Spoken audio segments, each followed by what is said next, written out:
Welcome back to my series Lockdown in Fermanagh.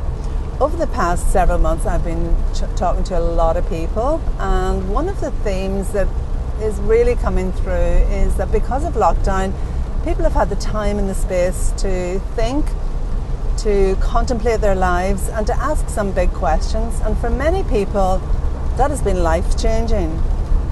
I'm going now to talk to Eugene, who's a musician, and he has been gigging all around Ireland for the past 40 years every single weekend. So whenever lockdown hit for him, everything stopped. So I want to ask him, how was that for him? What does that mean for him now? And what does it mean for the future?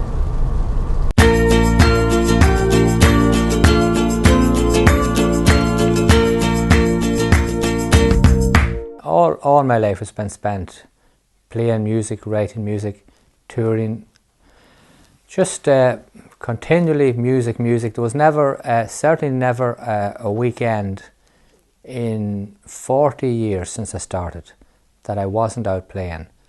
I never knew, for example, Saturday night television. Never would have known. Friday night, Sunday, maybe Thursdays during the week. Easter Monday this year would have actually would have been my 40th year playing without a break.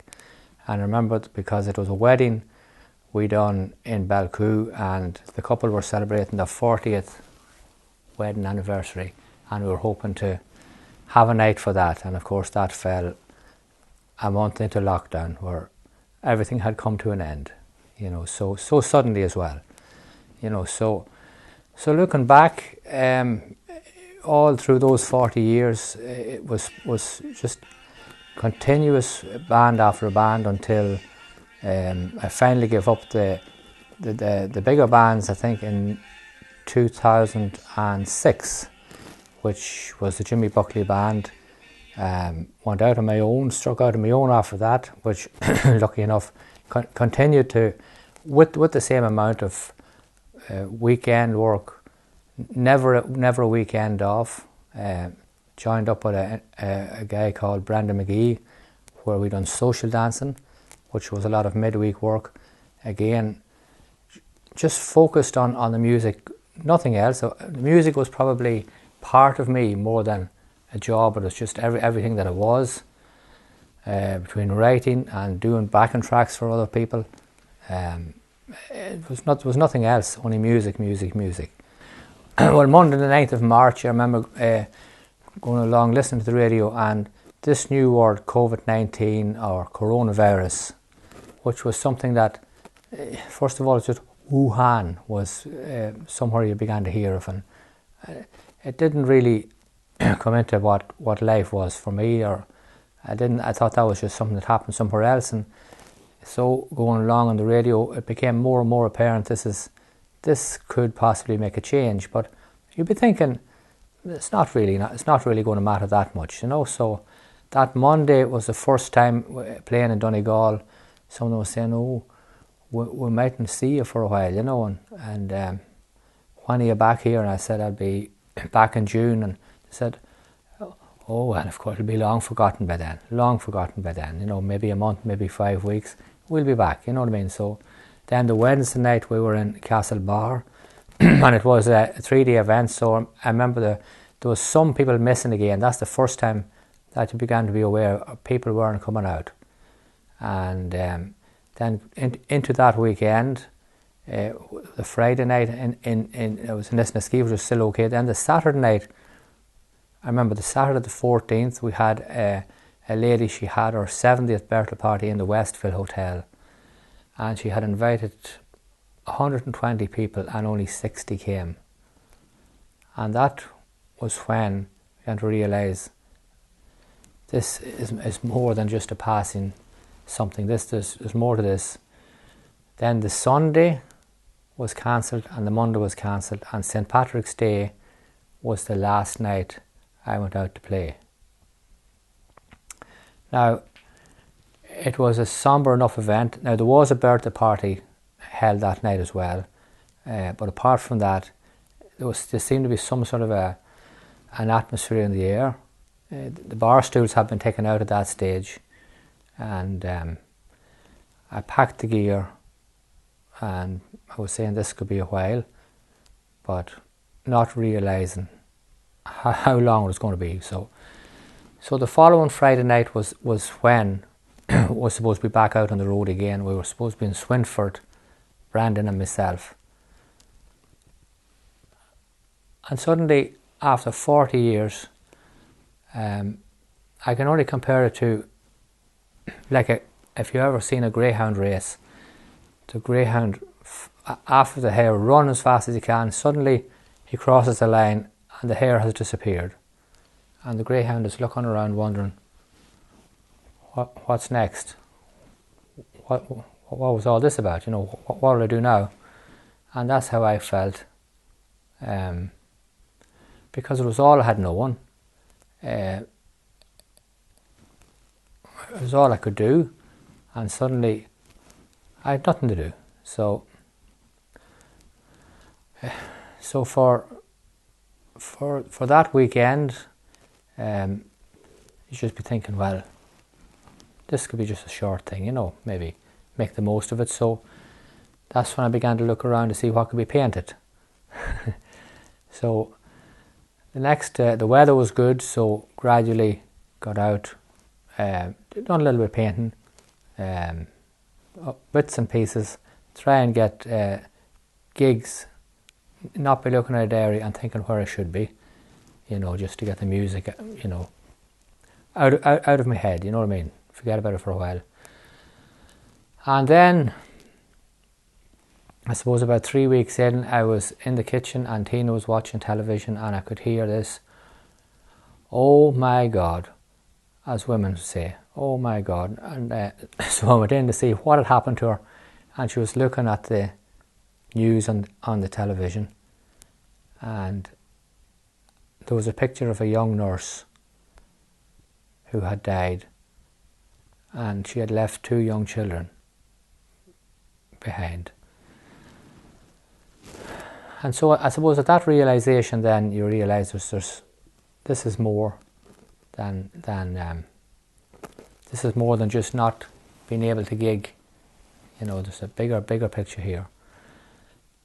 So the next day, I was thinking about that nurse, and I wrote a song called "The Face of an Angel," because it's the only way you can describe somebody who can leave a young family behind, go out and in the line of her work, die, which just doesn't seem right.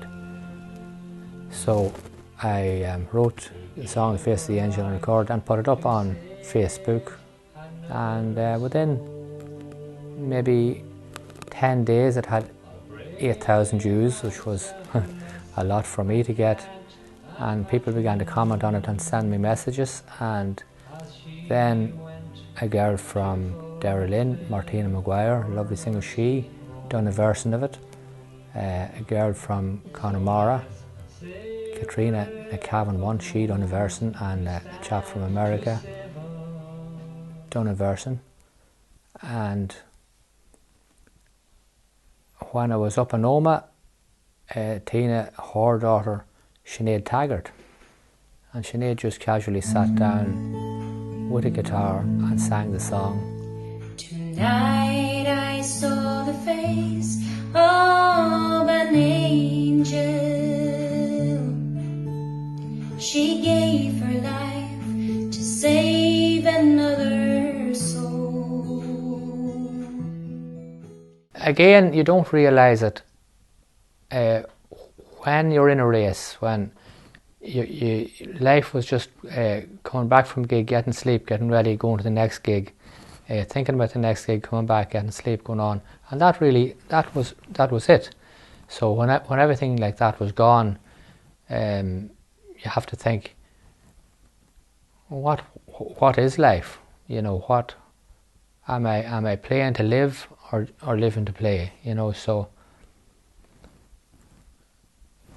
With the silence and the absence of it, began to become aware, you know that there is more to life than just continually playing music for the sake of it. And to what end, you think, like, am I going to play until I just fall over and can play no more?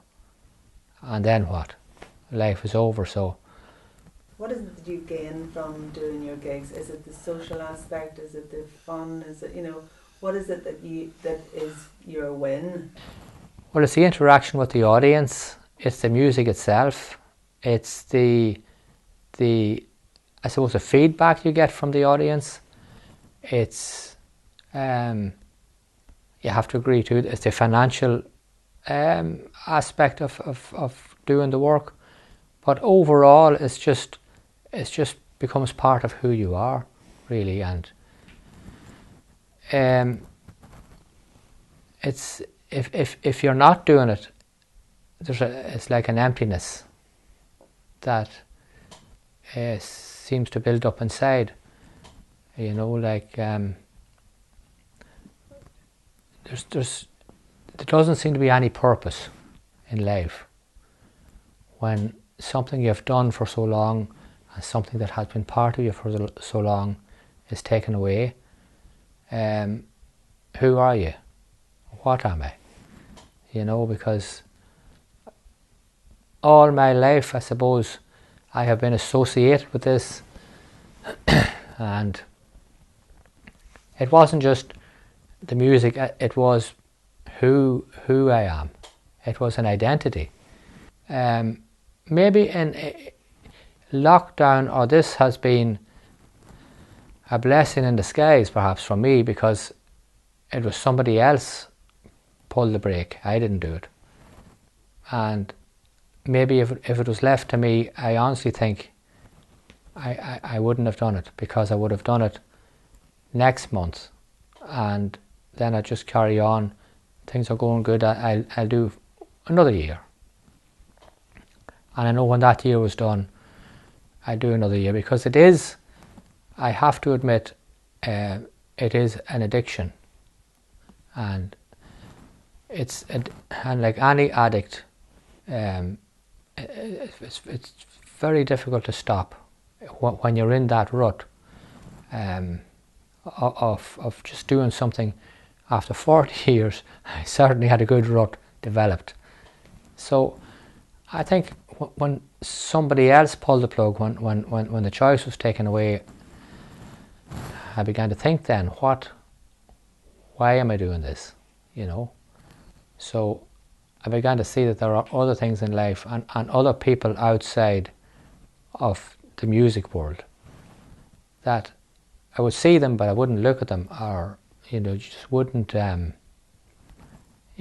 be aware of anything else. So I think that what lockdown, or what this full stop would have certainly achieved, is make me aware of there are other things in life. And I will definitely never play or pursue it to the extent that I had beforehand.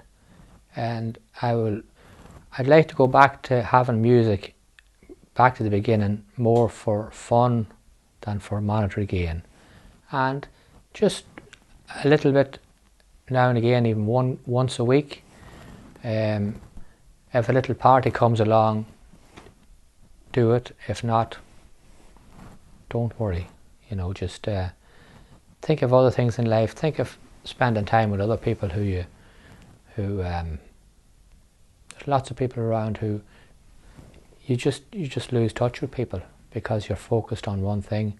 So broaden the horizons in the extent to the point of just living life instead of making music be life.